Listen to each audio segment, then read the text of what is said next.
திருப்பரங்குன்றத்தில் தமிழ்நாடு அரசாங்கம் செய்து தவறு. எதுக்காக இந்த ஸ்டாலின் வந்து இதெல்லாம் பண்ணணும்? பயம். இந்துக்களை எல்லாம் சொரிஞ்சு வர்றதுக்காக ஒய்ஃபை விட்டு பூஜை பண்ண வைக்கிறார், மணி அடிக்க வைக்கிறார். டிங் டிங் டிங் டிங் டிங். அமித்ஷா அகமதாபாத் போயிட்டு சொல்லியிருக்காரு, வேரோடு புடுங்கி எறிவேன்னு சொல்லியிருக்காரு. திமுக ஞாபகம் வச்சுங்க. விஜய்க்கு ஆதரவா போச்சுன்னா திமுக வயிற்று வாயில அடிச்சு அழுறாங்க. மு.க. ஸ்டாலினுக்கு ஒரே ஒரு குறிக்கோள், பாஜக கூட அல்ல, விஜய்க்கு அந்த ஓட்டு போயிடக்கூடாது. காங்கிரஸ் திமுக அவங்கள சொன்ன பாராட்டுதல், அவர் எதிர்த்து சொன்ன உடனே இம்பீச்மெண்ட் மோஷன். இது என்னதுங்க? இது கே.என். நேரு அவர்கள் கூடிய விரைவில் கைதாவார்கள். அதை மறைப்பதற்காகத்தான் திமுக ஜி.ஆர். சுவாமிநாதன் மீது படுகிறது.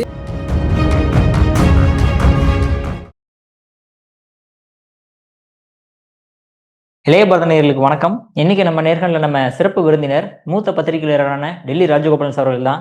சார் வணக்கம் சார்.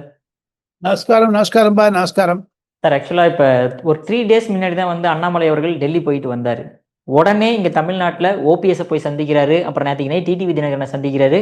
உடனே மறுபடியும் டெல்லி போறாரு. இன்னைக்கு அமித்ஷாவோட மறுபடியும் மீட்டிங் இருக்கிறதா சொல்றாங்க. என்ன சார் நடக்குதுங்க? கண்டிப்பாக அண்ணாமலையை பொறுத்த மட்டும் மிக உயர்மான ஒரு பொறுப்பை தர இருக்கிறார்கள் அமித்ஷாவும் நரேந்திர மோடியும். அண்ணாமலைக்கு அண்ணாமலை மீண்டும் மீண்டும் டெல்லி வருவதற்கு காரணம் அந்த எஸ்ஐஆரை பற்றி பேசுகிறார்கள். அதையும் தவிர அவர் காசி தமிழ் சங்கத்துக்கு செல்ல இருக்கிறார். தவிர தான் என் மண் என் மக்கள் யாத்திரை சக்சஸ்ஃபுல்லாக நடத்திய பிறகு அண்ணாமலை அவர்களுக்கு நல்ல வரவேற்பு இருக்கிறது பாஜகவினுடைய மத்திய தலைமையில்.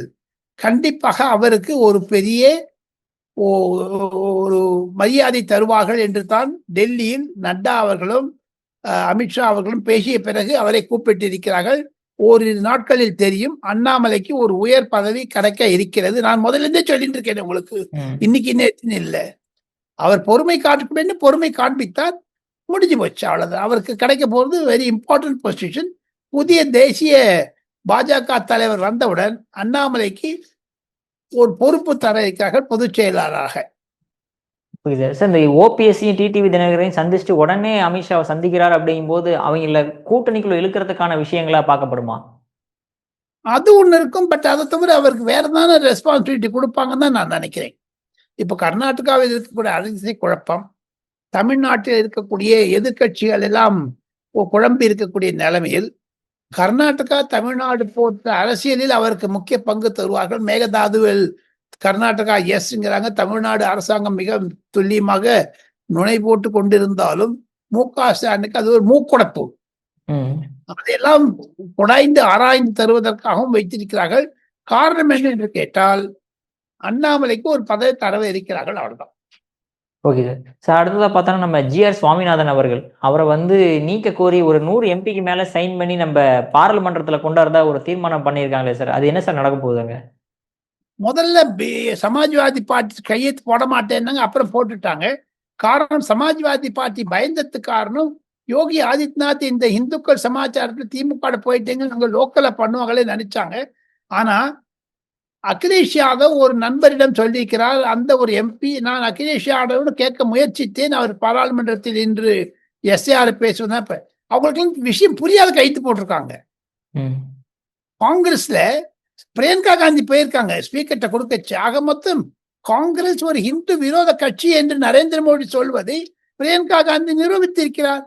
அதன் கூடவே ஜோதிமணி போயிருக்காங்க, கனிமொழி போயிருக்காங்க. ஆக மொத்தம் இது தமிழ் வெற்றி கழகத்துடன் காங்கிரஸ் எங்கேயாவது போய் சேர்ந்து விடுமோ என்ற அச்சத்தில் அவசரமாக அள்ளி கழித்த கோலம் மாதிரி அவசரமாக கைத்து வாங்கினார்கள். நாடாளுமன்றத்தில் வந்தே மாதரத்தை பற்றி பிரதமர் பேசிக் கொண்டிருக்கும் பொழுதே சில எம்பிக்கள் இந்த கையெழுத்து வாங்கதை நான் பார்க்க முடிந்தது, ஆன்லைன்லயே பார்க்க முடிந்தது, லைவ் காமிச்சாங்க. என்னத்துக்கு அவ்வளவு அவசரம்? அதை தவிர நாயக்கர் காலத்து தீபத்தூண் என்று தமிழக தொல்லியல் துறை ஒப்புதல் அளித்திருக்கிறது.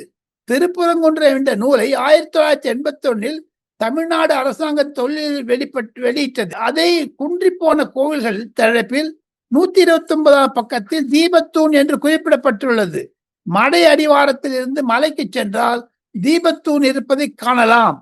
திமுக எம்பி கனிமொழி உட்பட பலருக்கும் செவிவழி செய்திகள் கேட்டு வருவதன் மூலமாக நில அலைக்கல் என்று சொல்லுகிறார்களே, அது தவறு என்று தமிழ்நாடு அரசாங்கத்துடைய புத்தகமே 1981 சொல்லுது. இதெல்லாம் வச்சுட்டு பார்த்தீங்கன்னா, you have to wait and watch. Speaker அதை அலோவ் பண்ணுவாரா பண்ண மாட்டாரா தெரியாது. இது தமிழ்நாட்டில் ஒரு பேசும் பொருளாக மாறும் என்று நான் நினைக்கிறேன் தேர்தல் காலத்தில். போக பாருங்க, இப்ப காங்கிரஸ் வந்து இந்த மாதிரி ஒரு ஸ்டாண்ட் எடுத்திருக்காங்க. ஜிஆர் சுவாமிநாதனுக்கு மேல எடுத்து இப்ப ஆளுநர் வந்து ஒரு விதமா பண்றாரு. Mister Amit Shah speaker of Lok Sabha சொல்லுவதற்கு முன்னதாக இந்த மோஷன் வந்து லோக்சபா செக்ரட்டேரியட்டால் ஆராயப்பட்டு அதற்கு அனுமதி கொடுக்க மாட்டேன் என்று நாளை சொல்ல இருக்கிறார்கள். நான் உங்களுக்கு பிரேக்கிங் ஸ்டோரி தரேன். இது வந்து it does not come under any ரூல்ஸ்ல வரல. அது அவசரமா பண்ணி விட்டாங்க டிஎம்கே. ஆத்திரம் அவங்க ஏதாவது பண்ண போறாங்க. இது சொத்து உடைமை வேற சொல்லியிருக்காரு இன்னைக்கு GR Swaminathan. Not only about வழக்கு. ஸோ நாளைக்கு சுப்ரீம் கோர்ட்ல புதன்கிழமை வரதுனால செவ்வாய்க்கிழமை கொண்டு போய் கொடுத்துட்டாங்க. இது ஒரு அவசரமாக செய்த செயலாகத்தான் நான் பார்க்கிறேன் விக்ரம். இது வந்து பதிக்காது. இது தேர்தல் பொருளில் ஒரு பேச்சு பொருளாக மாறும். Okay sir. சார் அப்ப இப்ப அண்ணாமலை டெல்லி போயிருக்கும், அமித்ஷா கிட்ட திருப்பரங்குன்ற விஷயமா பேசுவாரா சார்? கண்டிப்பாக அமித்ஷா சொல்லிதானே 2 முன்னாள் பாஜக தலைவர்கள் கமலாலயத்திலே பிரஸ் கான்ஃபரன்ஸ் வச்சாங்க. தமிழிசை சவுந்தரராஜனும் அண்ணாமலையும் சேர்ந்து. இப்ப பாருங்க விக்ரம், அண்ணாமலைக்கு அது அந்த தீபம் ஏற்றுவது பிரச்சனை குறித்து இந்நாள் தலைவர் நயனா நாகேந்திரன் கைது செய்யப்படுகிறார். முன்னாள் ராஜா கைது செய்யப்படுகிறார். பாஜகவுடைய 3 முக்கிய தலைவர்கள் அண்ணாமலை, தமிழிசை சவுந்தரராஜன், எல் முருகன் நாடாளுமன்றத்தை திமுகவை பிச்சு வாங்கினாரு முந்தா நேற்று. அண்ணாமலையும் தமிழிசை சவுந்தரராஜன் பிரஸ் கான்ஃபரன்ஸ் வச்சாங்க, பெஸ்ட் பிரஸ் கான்ஃபரன்ஸ்.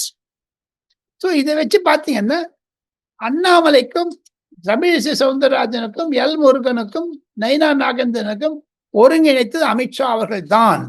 போதாத வரைக்கும் அமித்ஷா அகமதாபாத் போயிட்டு சொல்லியிருக்காரு, வேரோடு புடுங்கி எறிவேன்னு சொல்லியிருக்காரு திமுக. ஞாபகம் வச்சுங்க.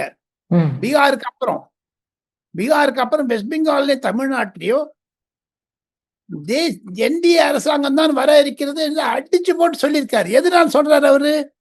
கண்டிப்பாக தமிழகத்தை பொறுத்த மட்டில் விக்ரம், மத்திய அரசாங்கம் மிக மிக துல்லியமாக இருக்கிறது. ஆன்டி இன்கம்பன்சி தமிழ்நாட்டில் நிறைய இருக்குன்னுட்டு உளவுத்துறையை தவிர சில பத்திரிகை நிறுவன தொழிலதிபர்கள் செய்யக்கூடிய சர்வேல எல்லாத்திலும் அதான் ரிஃப்ளெக்ட் பண்ணுது. போதைப் பொருள், சாராயம், ஊழல், கற்பழிப்பு, கலை, அதாவது படுகொலைகள் எல்லாம். இப்ப நம்ம 2 பேர் பேசிட்டு வச்சா ஒரு டெலிவிஷன்ல பார்த்தேன், படுகொலை, ஒரு மாணவி படுகொலை, கல்லூரி மாணவர்கள் படுகொலை, இதெல்லாம் வச்சுட்டு பார்த்தீங்கன்னா திருப்பரங்குன்றத்தை தமிழ்நாடு அரசாங்கம் செய்தது தவறு. அவ்வளோ முஸ்லீம்க்கு என்னங்க இப்படி பண்ணணும்? அங்க இருக்கக்கூடிய ஒரு முஸ்லீம் நபர் எனக்கு நன்றாக அறிமுகமானவர். அவர் சொல்றாரு 140 போட்டுட்டு வியாபாரத்தை கெடுத்துட்டாங்க சார் திமுக காரங்க, நாங்க இணக்கத்தோடு தான் இருக்கோம்னு சொல்லிட்டு. சுவாமிநாதன் சொன்னது சரின்னு சொல்றாங்க அங்க இருக்கக்கூடிய லோக்கல் முஸ்லீம். ஆனா தமிழ் வெற்றி கழகத்துக்கு இந்த மைனாரிட்டி ஓட்டு போடக்கூடாதுன்னு நரேந்திர மோடிக்கு எதிராகவோ அல்லது விஜய்க்கு ஆதரவா போச்சுன்னா திமுக வாயில அடிச்சுன்னு ஆடுறாங்க. அவர் மு.க. ஸ்டாலினுக்கு ஒரே ஒரு குறிக்கோள், பாஜக கூட அல்ல, விஜய்க்கு அந்த ஓட்டு போயிடக்கூடாது. ஏன்னா இந்த மைனாரிட்டி ஓட்டு போயிடுச்சுன்னா விஜய்க்கு போயிடுவாரு. அதுக்காக தான் விஜய் என்ன பண்றாரு தெரியுமோ, நல்ல ஃபார்முலா கொடுத்திருக்காரு ராகுல் காந்திக்கு. நான் தமிழ்நாட்டில் உங்களுக்கு 65 சீட் தரேன், கேரளால தமிழ் வெற்றி கழகமும் காங்கிரஸும் ஒரு கூட்டு அமைத்து கொண்டு நீங்க எனக்கு ஒரு 6 சீட் தாங்க போதும் தமிழ்நாடு ரைட்ல. அதே மாதிரி புதுச்சேரியில தமிழ்நாடு காங்கிரஸும், அங்க நான் தமிழ்நாட்டில் நான் முதலமைச்சர், மீதி 2 இடத்துல காங்கிரஸ் முதலமைச்சர்.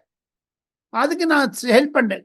ராகுல் காந்திக்கு பிடிச்சு போச்சு. 2 சீஃப் மினிஸ்டர் வராங்க பாருங்க, ஜோரா போயிடுச்சு. கேசி வேணுகோபால் சீஃப் மினிஸ்டர் ட்ரை பண்றாரு. அதெல்லாம் செல்வ பெருந்துக்கு தெரியுமா? இங்க டெல்லியில எல்லாம் தெரியுது. செல்வ பெருந்தகை மறைக்கிறார், ஒழிக்கிறார், திரை போடுகிறார், போர்வையிடுகிறார். ஆனா காங்கிரஸ் உள்ள பை 1 get 2 ஃப்ரீங்கிற மாதிரி தமிழ்நாடு அலையன்ஸ் போயிட்டீங்கன்னா 2 ஃப்ரீயா கிடைக்குது உங்களுக்கு. ம். புதுச்சேரி அண்ட் கேரளா. புதுச்சேரியில விஜய் போனான்னு ஷிஃப்ட் ஆகும். ஆக மொத்தம் ராகுல் காந்திக்கு 2 சீஃப் மினிஸ்டர் வராங்க. 2029ல விஜய் வச்சுன்னு ஒரு 20 சீட் எடுக்கலாம்லாம் பண்ணிட்டு, விஜய்க்கு மத்திய மந்திரி சபையில் ராகுல் காந்தி பிரதமர் ஆனால் விஜய்க்கு ஒரு பதவி தரேன்னு வேற சொல்லியிருக்காங்க காங்கிரஸ் இருந்து. அது பிரவீன் சக்கரவர்த்தி மூலமாக நடக்கிறது. இந்த திரைமறைவு நாடகங்கள் இதெல்லாம் மு.க. ஸ்டாலினுக்கு தெரியும். அதனாலதான் அவசரப்பட்டு ஜி.ஆர். சுவாமிநாதன் மேல பெட்டிஷன் கொடுக்கலன்னுட்டு சோனியா காந்தி, ராகுல் காந்தி பக்கத்துல இவங்க இருக்காங்க. வேற ஒண்ணு சிம்பிள். Okay sir. சார் இப்போ வந்து இப்போ ஜி.ஆர். சுவாமிநாதன் அவர்கள் வந்து எகெயின்ஸ்ட் தீர்ப்பு கொடுத்துட்டாருன்னு அவரை வந்து இம்பீச்மெண்ட் பண்றதுக்காக கொண்டு போறாங்க சார். ஆனா ஜி.ஆர். சுவாமிநாதன் சொன்னது கரெக்ட் தான் அப்படின்ட்டு அன்னைக்கு நைட்டு 2 ஜட்ஜி சொன்னாங்களே சார். ஆனா அவங்க மேல எந்த ஒரு நடவடிக்கை எடுக்க மாட்டேங்கிறாங்க சார். எடுக்க மாட்டாங்களே. எப்படின்னா இப்ப கபில் சிபலுக்கு என்னச்சுன்னா அந்த ராமர் கோவிலுக்கு ரஞ்சன் கோகோய் தீர்ப்பு கொடுத்தாருன்னு அவர் மேல இம்பீச்மெண்ட் கொண்டு வந்தாங்க.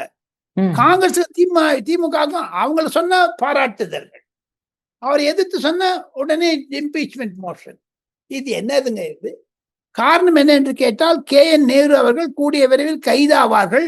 அதை மறைப்பதற்காகத்தான் திமுக ஜி.ஆர். சுவாமிநாதன் மீது படுகிறது. ஆனால் இன்று காலை ஆளுநர் RN ரவி அவர்கள் அமித்ஷாவிற்கு கொடுத்த ஒரு செய்தி மூலமாக ஜி.ஆர். சுவாமிநாதனுக்கு மத்திய படை பாதுகாப்பு தேவை என்று சொல்லி இருக்கிறார். காரணம் தமிழக போலீசார்கள் என்ன ஒண்ணா செய்வாங்க. இன்னைக்கு பாருங்க, தமிழ்நாடு கவர்மெண்ட் வந்து இந்த கண்டெம்ட் பெட்டிஷன் மேல பெட்டிஷன் போட்டிருக்காங்க. டிஓவை சஸ்பெண்ட் பண்ணணும்னு சொல்லிடுவாரு ஜி.ஆர். சுவாமிநாதன். அதுக்காக தள்ளி வைங்கிறாங்க. நாளைக்கு சுப்ரீம் கோர்ட்ல வருது. எதுக்காக இந்த ஸ்டாலின் வந்து இதெல்லாம் பண்ணணும்? பயம். அதே சமயத்துல இந்துக்களை எல்லாம் சொரிஞ்சு வர்றதுக்காக ஒய்ஃபை விட்டு பூஜை பண்ண வைக்கிறாரு, மணி அடிக்க வைக்கிறார். Ding ding ding ding ding. Okay sir. Sir அப்படின்னா அப்புறம் விஜய் அவர்கள் வந்து எதுக்காக சக்கரவர்த்தின்ற காங்கிரஸ் தலைவர் வந்து மீட் பண்ணிட்டு போனாரு சார்? அவர் ஆறுதல் மீட் பண்ணிருக்காங்க. என்ன சொன்னாலும் அந்த பிரவீன் சக்கரவர்த்தி வந்து இன்னைக்கு ட்வீட் போட்டிருக்காரு. என்னை நின்றவர்கள் எல்லாம் பன்றிகள் என்று, பிக் என்று. அதை நீங்க அவருடைய ட்விட்டர் லைன்லயே போய் பார்க்கலாம். பிரவீன் PRAVVN பிரவீன் சக்கரவர்த்தி அப்படின்னு ட்விட்டர்ல பாத்தீங்கன்னா உங்களுக்கு புரியும். அவன் ஏன் பாக்குறான்னா ராகுல் காந்தி சொல்லிதான் பாக்குறாரு. ராகுல் காந்தி 2 இடம் விளையாடுறாரு. எப்படி பீகார்ல விளையாடினாரு பாருங்க அந்த மாதிரி, எப்படி கர்நாடகால விளையாடுறாரு பாருங்க அது மாதிரி. சித்தராமையா வேணும், அதே சமயத்துல DK சிவகுமாரும் வேணும். 2 வருஷம் பதவி தரேன்னு சொல்லிட்டு ஏமாத்திட்டாரு கட்சியை நாமம் போட்டு. Okay sir.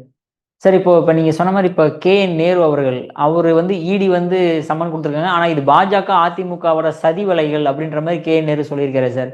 எதுக்காக இந்த மாதிரி 1000 கோடி ரூபாய் ஊழல்? எதுக்குங்க அதிமுக சேர்க்கிறாங்க? அதுல அதிமுக எதுக்கு சேர்க்கணும்? அது அதிமுகவுக்கும் ஈடிக்கு என்ன சம்பந்தம் இருக்குது? இப்ப அந்த ஜி.ஆர். சுவாமிநாதனுக்கும் அதிமுகவுக்கு என்ன சம்பந்தம்? ஜெயலலிதா ஜட்ஜ்மெண்ட் 2017 சொல்றாரு. RS பாரதியும் அந்த ரகுபதியும் அதுக்கு என்ன சம்பந்தம்? அமாவாசைக்கு அப்துல் காதருக்கு முற்றி போடுற மாதிரி இருக்குது இல்லையா? இப்ப KN நேரு மேல என்ன மாதிரியான குற்றச்சாட்டுகள் வைக்கப்பட்டிருக்கு சார்? KN நேரு கைதாவது உறுதி. 2 கேஸ்கள் இருக்கின்றன. KN நேருடைய தம்பியும் KN நேருடைய மகனும் இதில் ஊழல் செய்திருக்கிறார்கள் என்பது பெருமாற்றியது. 2 கேஸ். அதுதான் அண்ணாமலை வழக்கு நான் சொல்லியிருக்காரு நேற்று பிரஸ் கான்ஃபரன்ஸ்ல. இந்த 2 சேர்த்து பாத்தீங்கன்னா ஒரு 15 நாளுக்குள்ள தமிழ்நாடு அரசாங்கம் FIR ஃபைல் பண்ணவில்லை என்றால், ஃபைல் பண்ண மாட்டாங்க. இப்ப நேஷனல் ஹெரால்டு FIR பண்ணிட்டு டெல்லி அரசாங்கம் ராகுல் காந்திக்கு எதிர்த்து டெல்லியினுடைய போலீஸ் FIR பண்ணிட்டாங்க. இவங்களுக்கு பண்ண மாட்டேங்கிறாங்க. அப்போ என்போர்ஸ்மெண்ட் டைரக்டரேட் கோர்ட்டுக்கு போய் கோர்ட் மூலமா FIR பண்ண வைப்பாங்க. அது ஜனவரி மாசத்துக்குள்ள வரும். இந்த ஒரு அசட்டு புத்திங்களுக்கு இருக்கக்கூடியதுலாம் இப்பயே கைதானா நிம்மதியா போடும். ஜனவரி மாசத்துல பண்ணி அது வந்து கலைபரமாயி வம்பாகும். அதையெல்லாம் புரிந்து கொண்டு இருப்பார்கள். கண்டிப்பாக வழக்குத்துறையில் அவர்கள் மேல கையாண்டக்கூடிய உண்டு. அதிமுக பாஜக முடிச்சு போறது காரணம் தெரியுமோ? இஸ்லாமிய வாக்குகளுக்காக, கிறிஸ்துவர் வாக்குகளுக்காக. ஏன்னா எங்கேயாவது விஜய் பக்கம் போயிடக்கூடாதுன்னு பயம். எதனால சார் இந்த இஸ்லாமியர்கள் வாக்கும் கிறிஸ்துவ வாக்கும் விஜய் பக்கம் சாயறதுக்கு காரணம் என்ன சார்? அது எப்படி? அவர் கிறிஸ்துவர். கேரளாவில் பல கிறிஸ்தவர்கள் சபைகள் இருக்கின்றன. கேரளாவில் இருப்பவர்கள் அழுத்தம் தருகிறார்கள் விஜய் வேண்டும் வேண்டும் என்று கூட்டணியில். இங்க தமிழ்நாட்டில் ஒரு கூட்டணி வச்சு, கேரளாவில் கூட்டணி வச்சு, பாண்டிச்சேரி சேர்த்துக்கொண்டு ஒரு மேகா கூட்டணி ப்ரோக்ராம் தான் பார்க்க வந்தாரு பிரவீன் சக்கரவர்த்தி. அதை தான் சொல்லியிருக்காரு. ஆக மொத்தம் வரக்கூடிய நாட்களில் காங்கிரஸ் திராவிட முன்னேற்ற கழகத்துடன் போகுமே ஆனால் தமிழக காங்கிரஸ் செல்வ பெருந்தகை தலைமையில் இருப்பது உடையும். மாணிக் தாக்கூர் விடமாட்டார். மாணிக் தாக்கூரும் பிரவீன் சக்கரவர்த்தியும் நகமும் சதையும் போல. அந்த மாணிக் தாக்கூர் கண்டிப்பாக அவருக்கு தெரியும் பிரவீன் சக்கரவர்த்தியினுடைய நகர்வுகள், அது திமுகவிற்கு எதிராகத்தான் இருக்கும். தமிழக போலீசார், உளவுத்துறையினர் கண்டிப்பாக மாணிக் தாக்கூர், ஜோதிமணி, பிரவீன் சக்கரவர்த்தி மற்றும் ராஜேஷ்குமார் போன்ற தலைவர்களுடைய தொலைபேசி ஒட்டு கேட்கிறார்கள் உளவுத்துறையினர். அதன் மூலம் அவருக்கு கிடைக்கக்கூடிய விஷயத்தை பார்த்தால் செல்வ பெருந்தகைக்கு எதிராக அவர்கள் கொடி ஏற்றிருப்பதனால் இந்த பிரச்சனை, வேற ஒண்ணுமே கிடையாது. Simple as that. Okay sir. Sir, அடுத்த நீங்க சொன்ன மாதிரி பார்லிமெண்ட்ல வந்தே மாத்திரம் 150வது அனிவர்சரியாக கொண்டாடப்படுது சார். அதுல இன்னுமே எதிர்த்தரப்பினர் அதுக்குமே கூச்சல் ஆடுறாங்களே சார், எதனால சார் அப்படி? அது ராஜா ஒண்ணு பேசினாரு.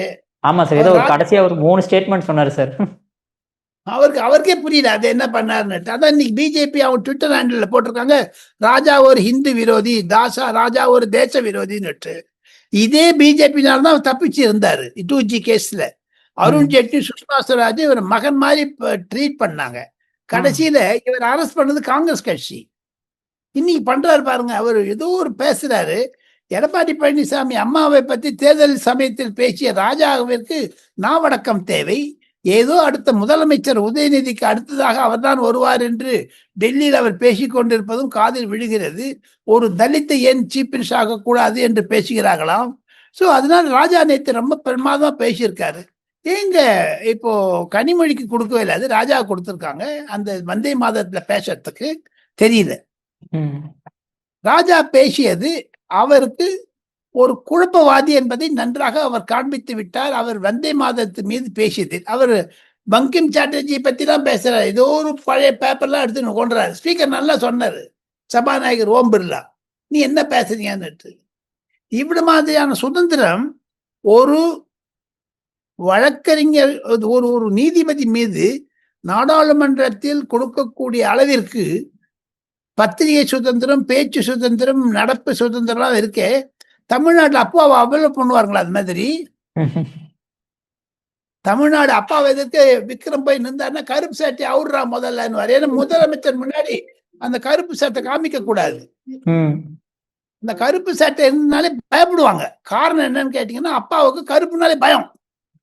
முக ஸ்டாலின் எதிர்க்க போய் கருப்பு காமிக்கிறாங்களேன்னுட்டு. ஸோ இப்போ தமிழ்நாடு பத்தி திமுக பாராளுமன்றத்தில் இவ்வளவு பேசுகிறார்களே, கோயம்புத்தூரை பத்தி பேசினா முக ஸ்டாலின் எதிர்க்க அப்பாவை அலோவ் பண்ணுவாரா?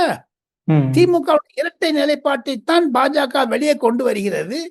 போக போக தெரியும், தமிழ்நாட்டில் பொதுமக்கள், வாக்காளர்கள், 1 கோடி வாக்காளர்களுடைய திருட்டு வாக்காளர்கள் மீது வச்சிருந்ததை வச்சுதான் திமுக ஜெயித்து கொண்டிருந்தது என்பதை நிரூபணம் செய்து விட்டது SIR. அதைத்தான் அண்ணாமலை நேற்று நிருபர் கூட்டத்தில் சொல்லி இருக்கிறார். அதைத்தான் தமிழிசை சவுந்தரராஜன் சொல்லுகிறார். அதைத்தான் நயினார் சொல்லுகிறார். அதைத்தான் எடப்பாடி பழனிசாமி சொல்லுகிறார். அதைத்தான் சீமான் சொல்லுகிறார். இதெல்லாம் பாருங்க, 1 கோடி வாக்களை வச்சு திமுக டிராமா பண்ணிட்டாங்க. இப்ப நல்ல குரல் வேலையை பிடிச்சிட்டாரு அமித்ஷா. இந்த SIR நடுவுல நீங்க கேட்ட மாதிரி இன்னைக்கு சீமானும் RSS தலைவரும் அந்த விஜயங்கிற இடத்துல பேச போறாங்களாமே, நான் கேள்விப்பட்டேன். அது என்னது? அது சீமானும் RSS தலைவரும் சந்திக்க போறாங்கன்னு கேள்விப்பட்டேன். அதுக்கு எதான புது ஒரு இது இருக்குதா, ஸ்டாண்ட் இருக்குதான்னு தெரியல. எனினும் தமிழக அரசியல் சூடு பிடித்து கொண்டு வருகிறது என்பதைத்தான் உணர முடிகிறது விக்ரம். Correct sir. நீங்க சொன்ன மாதிரி அண்ணாமலை பிரஸ் மீட் கொடுக்கும்போது கூட சொன்னார் சார், இந்த மாதிரி NDA கூட்டணியில் மிகப்பெரிய கட்சிகள்லாம் இணைய போகுது தமிழ்நாட்டில் அப்படின்ற மாதிரி ஒரு ஹிண்ட் கொடுத்திருந்தாரு சார். மேபி இதுவா கூட இருக்கலாமா என்ன? இருக்கக்கூடும். ஏன்னா RSS தலைவரை பார்க்கறாங்க. ஒன்னே ஒண்ணு விக்ரம், தமிழகத்தில் அமித்ஷாவுடைய ஃபார்முலா ஃபார்முலான்னு சொல்றாங்க டெல்லியில. ஒன்னே ஒண்ணு, என்ன ஒண்ணா இருக்கட்டும், ஒரு பொது திட்டத்தை காமன் மினிமம் ப்ரோக்ராம் வச்சுட்டு விஜயோட பாஜக அதிமுக கைகோக்கிறது தயார். காரணம் என்ன என்று கேட்டால், தமிழகத்தில் திமுகவிற்கு எதிராக ஒரு அணி வேண்டும், ஒரே ஒரு ஓட்டு சிதறக்கூடாது என்பது. அதுல என்ன ஒண்ணா பண்ணுவாங்க, பார்த்துட்டே இருங்க. திமுக அடுத்த வாட்டி ஜெயிக்கிறது கடினம் என்பதை அமித்ஷா மீண்டும் மீண்டும் சொல்வதன் மூலமாக மத்திய அரசாங்கத்திற்கு பலம் இருக்கிறது. திமுக செய்த துரோகங்கள் இது பாருங்க, பொதுமக்களிடம் வாக்குறுதி கொடுத்துட்டு நீட்டை பத்தி சொன்னாங்க. அதை தவிர இப்ப சீஃப் மினிஸ்டர் ஏங்க 200 சொல்றது மறந்துட்டாரு விக்ரம். 200 ஜெயிப்போம், 200 ஜெயிப்போம் எல்லாம் அங்க போயிடுச்சு, காத்துல போயிடுச்சு, புஷ்னு போயிடுச்சு. எந்த இதுல வந்ததுனால, விஜய் வந்ததுனால. இன்னைக்கு விஜயனுடைய புதுச்சேரி ஸ்பீச்சும் பாருங்க, புதுச்சேரி அரசாங்கம் மிக சிறப்பாக காவல்துறையை செய்திருக்கிறார்கள். ஆனா தமிழ்நாடு போலீஸ்காரன் சொதப்பி விட்டான். காரணம் 2-3 டைரக்ஷன்ஸ்ல இருந்து இன்ஸ்ட்ரக்ஷன் வரதுனால. சார், உங்க அற்புதமான கருத்துல இளையபாரனோட பார்த்ததற்கு மிக்க நன்றி சார்.